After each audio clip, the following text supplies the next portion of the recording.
আজকের ভিডিওতে আমরা ডক্টর ফস্টাস থেকে একটা গুরুত্বপূর্ণ প্রশ্ন আলোচনা করব। প্রশ্নটা হচ্ছে ইজ ফস্টাস ড্যামনেশন জাস্টিফাইড? ডিসকাস। অর্থাৎ ফস্টাসের ড্যামনেশন এটা কি ন্যায়সঙ্গত? অ্যারিস্টটলের মতে ট্র্যাজিক হিরোর কিছু ট্র্যাজিক ফ্ল থাকা উচিত, যার কারণে তার পরিণতি নির্ভর করবে এবং শেষ পর্যন্ত তার মৃত্যু ঘটবে। ডক্টর ফস্টাসেরও তেমন কিছু সিরিয়াস ফ্ল ছিল তার ক্যারেক্টারে। যেমন তিনি জ্ঞানের আকাঙ্ক্ষায় এতটা মরিয়া হয়ে উঠেছিলেন, এতটা ডেসপারেট ছিলেন যে তিনি কালো জাদুর আশ্রয় নেন। তিনি কালো জাদুর আশ্রয় এই কারণে নেন যেন সে অনেক বেশি ক্ষমতা পায়, সাথে জ্ঞান পায়, গ্লোরি পায়। সে কিন্তু মানুষের উন্নতির জন্য বা ঈশ্বরের সেবার জন্য কালো জাদু চান নাই। সে চাইছিল নিজের প্লেজারটাকে স্যাটিসফাইড করার জন্য, নিজের শান্তি বা নিজে স্যাটিসফাই থাকার জন্য। We can say his craving for ultimate knowledge, lust for power, and pelf leads him to the path of divination.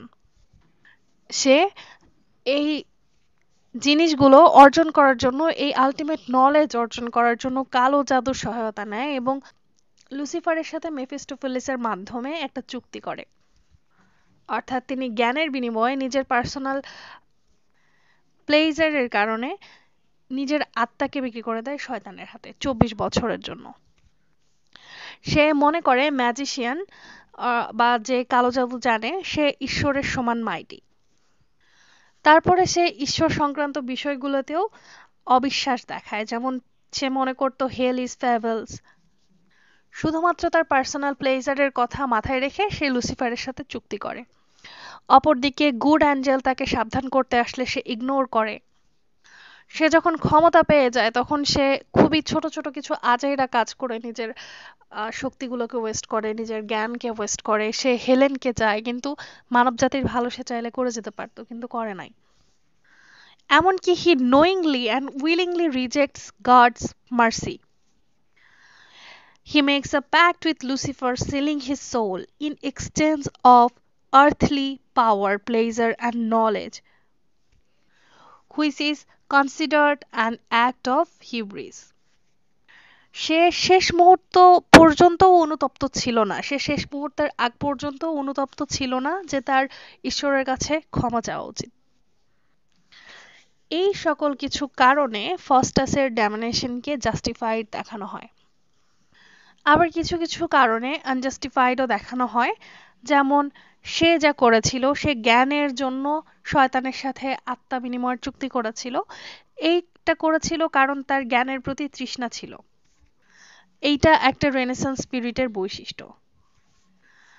আবার এই কারণেও আনজাস্টিফাইড মানা হয় কারণ সে মেফিস্টোফেলিস এবং লুসিফারের দ্বারা ম্যানিপুলেটেড ছিল। যেহেতু এটা একটা ট্র্যাজিক হিরো, তার ডাউনফল থাকবে, এই কারণে এটা জাস্টিফাইড দেখানো হয়। তবে যদি তুমি এটাকে ধর্মীয় দৃষ্টিকোণ থেকে দেখো তবে অবশ্যই এটা জাস্টিফাইড। আবার যদি তুমি হিউম্যানিস্ট আইডিয়ালসের দিক থেকে জাজ করো তবে তার punishment seems harsh. If just as a tragic figure, his fate is inevitable but evokes sympathy. So, what do you think? Was his punishment fair or did he deserve redemption? এখানে অ্যান্সারটা depend করবে তোমার উত্তরের ওপর, তুমি যেটা proof করতে পারবে। তোমার কাছে যদি মনে হয় এটা জাস্টিফাইড তাহলে সেভাবে প্রুফ করতে হবে, তোমার কাছে যদি মনে হয় না তার সাথে অন্যায় হয়েছে সেটাও প্রুফ করতে হবে। ঠিক আছে, তুমি যেভাবে অ্যান্সারটাকে সাজাবে তোমার যুক্তি দিয়ে অ্যান্সারটা সেটাই।